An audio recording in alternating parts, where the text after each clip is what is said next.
오늘 월드컵 최종 예선 11월 11일 아랍에미레이트와 홈경기 그리고 11월 16일 이라크 원정 경기를 앞두고 축구 국가대표팀의 소집 명단이 발표됐습니다. 전체적인 명단을 살펴보면 골키퍼는 구성윤, 김승규, 송범근, 조현우 평소처럼 4명의 선수가 뽑혔고 수비 라인에는 강상우, 권경원, 김민재, 김진수, 김태환, 박지수, 이용, 정승현, 홍철 이렇게 9명의 선수가 뽑혔는데 김영건 선수가 이번에는 부상으로 한 2주에서 3주 정도의 부상을 당했다고 합니다. 그래서 김영건 선수가 부상 때문에 이번에 뽑히지 못했고 김영건 선수 대신 이제 다른 중앙 수비수를 뽑았느냐 이렇게 좀 많은 관심사들이 있었는데 김영건 선수 대신 다른 선수를 뽑지는 않았습니다. 그리고 미드필더 라인에는 정우영, 백승호, 송민규, 황인범, 이재성, 이동경, 정우영 그리고 손흥민, 황희찬, 엄원상 이렇게 10명의 선수가 뽑혔는데 이동준이나 권창훈 같은 선수들은 부상으로 이번 소집 명단에 포함되지 못했고요.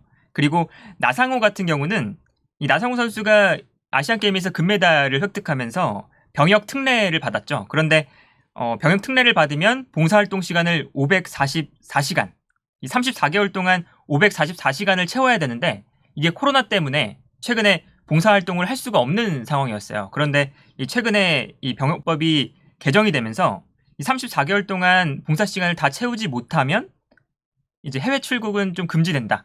이렇게 이 병역법이 개정되면서 나상호 선수도 이번 이 이라크 원정 경기를 떠날 수 없는 상황이었어서 나상호 선수도 이번 소집 명단에서 제외가 됐습니다. 그리고 공격수는 조규성과 김건희 이 2명의 선수가 뽑혔는데 김건희 선수는 이제 대표팀에 처음으로 발탁되는 선수고 그리고 황의조 선수가 지난주에 이제 부상을 또 햄스트링 부상을 당하면서 이번 A매치 기간 동안까지는 좀 부상 회복을 좀 기다려야 하는 상황이라서 황의조 선수가 빠지고 대신에 김건희 선수가 이제 공격수로 뽑혔습니다. 그래서 이렇게 이 전체적인 명단을 봤을 때 가장 중요한 포인트는 이 황의조 대신에 김건희 선수를 발탁을 했는데 그렇다면 최전방 공격수 자리에는 어떤 선수가 배치될 것인가? 이게 가장 중요한 포인트 중 하나일 것 같아요.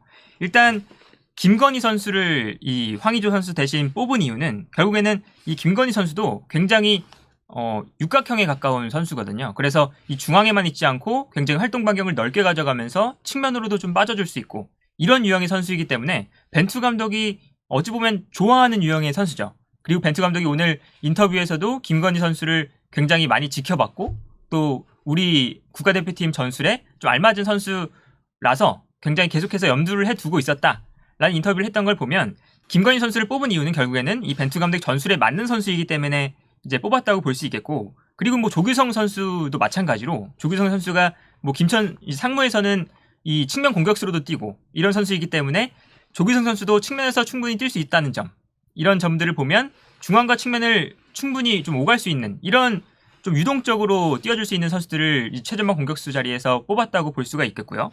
그래서 일단 최전방 공격수 자리에는 조규성이나 김건희 이 2명의 선수가 배치가 될 수도 있을 것 같은데 반면에 이제 주민규 선수가 뽑히지 못했던 이유는 주민규 선수는 이제 페널티 에어리어 안에서 그리고 그 근처에서 좀 자주 뛰는 선수고 일단 K리그 1에서 득점 선두를 달리고 있지만 활동 반경이 그렇게 넓지 않은 선수라서 이 벤투 감독이 주민규 선수에 대해서 계속해서 질문이 들어오면 그것보다 이제 김건희나 조규성 같은 선수들이 좀 더 우리 전술에 맞는다 이렇게 답변을 계속해서 해왔죠. 그래서 이번에도 주민규 선수는 뽑히지 못했고 결국엔 김건희와 조규성 이 2명의 선수가 뽑혔는데 그렇다면 이 조규성이나 김건희 선수가 황의조 선수를 대신해서 최전방 공격수로 뛸 것이냐 이게 문제가 될 것 같아요.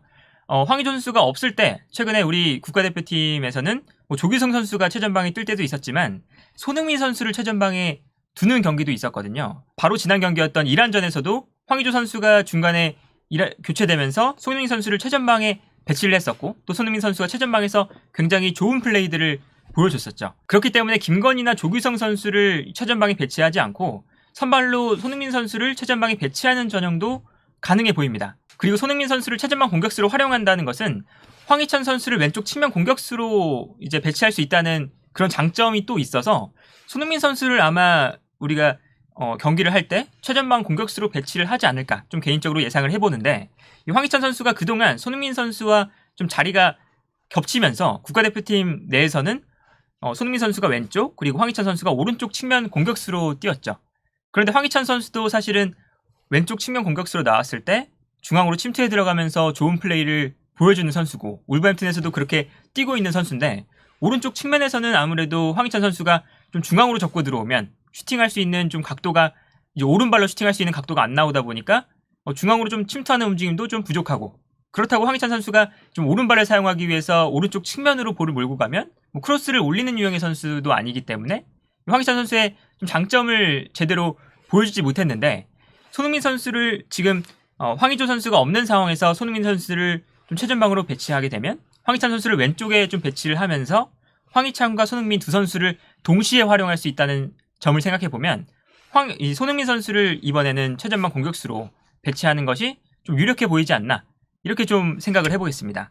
그래서 이번에는 황의조 선수가 없을 때 손흥민 선수를 최전방에 배치하면서 황희찬 선수가 가장 잘 뛸 수 있는 왼쪽 측면 공격수로 배치할 수 있다는 점 이런 것을 생각해보면 조규성과 김건희라는 선수가 있지만 그럼에도 불구하고 손흥민 선수를 최전방에 배치할 수 있는 가능성이 굉장히 좀 높지 않나 이렇게 이제 생각을 할 수 있을 것 같습니다. 그리고 이번 소집 명단에서 두 번째 포인트는 이강인 선수를 왜 뽑지 않았느냐 이걸 또 많은 분들이 궁금해 하실 텐데 이건 사실 계속해서 그래왔고 지난 10월 국가대표팀 소집 명단 때 이 벤투 감독의 인터뷰를 보면 좀 알 수 있을 것 같아요. 그 이유를. 벤투 감독이 지난 10월 소집 명단 때 이강인 대신 뽑은 선수들은 멀티 포지션이 가능하다. 이런 이야기를 했거든요. 이 이야기를 생각을 해보면 아까 앞서 최전방 공격수 자리에 대한 설명을 할 때도 말씀을 드렸지만 벤투 감독은 측면과 중앙을 활발하게 오갈 수 있는 선수들을 좋아합니다. 그러면서 중앙 공격수가 측면으로 빠지고 측면 공격수가 중앙으로 들어오면서 스위칭 플레이가 좀 이루어진다거나 아니면 공격형 미드필더 자리에 있는 선수도 측면으로 빠지면서 이 상대 수비수들을 좀 유인해내고 그때 이제 측면 공격수가 중앙으로 침투해 들어오는 이런 플레이들을 또 원하고 또 공격 라인 전체에 좀 오른쪽에서 뛸 수 있고 왼쪽에서도 뛸 수 있는 이런 선수들을 또 원합니다. 그리고 또한 공간으로 침투하는 플레이가 당연히 이런 전술에 좀 요구되기 때문에 공간으로 좀 활발하게 침투할 수 있는 유형의 선수들을 이 벤투 감독이 조금은 더 선호하는 편이죠. 그래서 이번에 이 엄원상 선수를 이번 국가대표팀 소집 명단에 이제 선발을 할 때 엄원상 선수가 뭐 스피드도 빠르지만 공간으로 좀 침투해 줄 수 있고 왼쪽 오른쪽 다 뛸 수 있는 선수라서 선발을 했다. 이런 좀 멘트를 또 남기기도 했거든요. 이제 그러한 측면에서 보면 이강인 선수가 뭐 어제 이제 마요르카 경기를 보면 이강인 선수가 좀 다소 달라진 모습을 보여줬죠. 이강인 선수가 전방으로 침투도 많이 좀 해 들어가려는 좀 모습도 보여주고 이런 모습을 보여줬었는데 이제 그럼에도 불구하고 이강인 선수의 이제 강점은 공간으로 침투하는 역할이 아니라 볼을 가졌을 때 패스를 뿌려주는 역할이잖아요. 그렇기 때문에 이강인 선수의 장점보다 이강인 선수가 좀 가지지 못한 부분들, 공간으로 침투하는 능력들이 지금 벤투 감독의 전술에서는 더 필요하다. 이런 판단 때문에 이제 벤투 감독이 이강인 선수를 이번에도 이제 국가대표팀에 소집하지 않았다고 볼 수가 있겠고, 다만 좀 아쉬운 것은 이강인 선수의 이제 킥 자체가 사실은 라리가에서도 통하는 수준의 킥 능력이잖아요. 그렇기 때문에 이강인 선수가 이 대표팀에 소집이 된다면 어떤 상황에서든 분명히 이강인 선수의 킥이 활용될 수 있는, 그리고 이강인 선수가 국가대표팀에 줄 수 있는 분명한 이점이 있는데 이강인 선수가 벤투 감독의 스타일에 맞지 않아서 뽑히지 않았다는 것은 사실은 이강인 선수의 좀 왼발, 이강인 선수가 가진 장점들을 생각해 봤을 때 좀 다소 아쉬운 선택이긴 하다. 이렇게 좀 평가를 할 수 있겠고, 벤투 감독이 늘 그렇지만 뭐 이강인 선수나 뭐 자신의 스타일에 좀 안 맞는 선수들을 뽑지 않으면서 늘 가져가는 나의 전술에 좀 맞는 선수들을 뽑아서 결과가 안 나왔을 때는 내가 책임지겠다. 사실 이런 이제 마인드로 벤투 감독이 선수들을 선발하고 전술을 구성하기 때문에 벤투 감독의 사실은 선수를 뽑는 건 벤투 감독의 권한이고, 벤투 감독이 이강인 선수를 안 뽑았을 때 이강인 선수 없이 이 국가대표팀 전술을 내가 잘 좀 만들 수 있다, 좋은 경기력을 보여줄 수 있다, 이걸 이제 충분히 보여줘야 될 때가 아닌가 합니다. 세 번째는 골키퍼가 왜 4명인가? 이것도 이제 많은 분들이 궁금해 하시는데, 사실 골키퍼를 4명 뽑는 일은 이제 다른 나라 대표팀에서도 자주 있는 일입니다. 종종 있는 일인데, 뭐 벨기에 같은 팀들이 최근에 골키퍼를 4명 뽑고 있어요. 그래서 뭐 쿠르투아, 미뇰레, 카스텔스, 그리고 마츠셀스, 이렇게 4명의 선수를 뽑기도 하고요. 벨기에가. 그리고 이탈리아도 뭐 최근에 돈나룸마, 골리니, 메레, 시리구 이렇게 4명의 골키퍼를 뽑았던 때도 있습니다. 이제 그래서 골키퍼를 4명 뽑는 일이 그렇게 뭐 이상한 일은 아니고, 이 벤투 감독이 인터뷰를 했던 것을 보면 이제 골키퍼를 4명 뽑는 게 뭐 비상 상황을 대비했을 때 더 좋고, 그리고 훈련할 때도 좀 둘둘 짝을 지었을 때 좀 더 좀 좋다, 이런 인터뷰를 했었거든요. 근데 그런 것을 보면 골키퍼를 4명 뽑는 일은 그렇게 뭐 이상한 일은 아니다.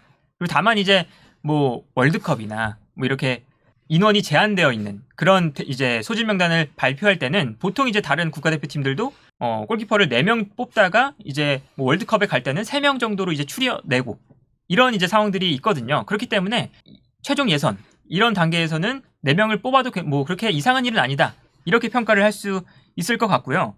그리고 마지막으로는 김영건 선수가 이제 수비 라인에서 김민재와 함께 같이 이 최후방을 책임졌었는데, 김영건 선수가 최근 지난주에 24일에 좀 부상을 당했다고 해요. 그래서 한 2주에서 3주 정도의 부상 기간이 예상된다고 하는데, 이 김영건 선수가 빠지면서 그렇다면 김영건 선수의 자리를 어떤 선수가 채워줄 수 있을까?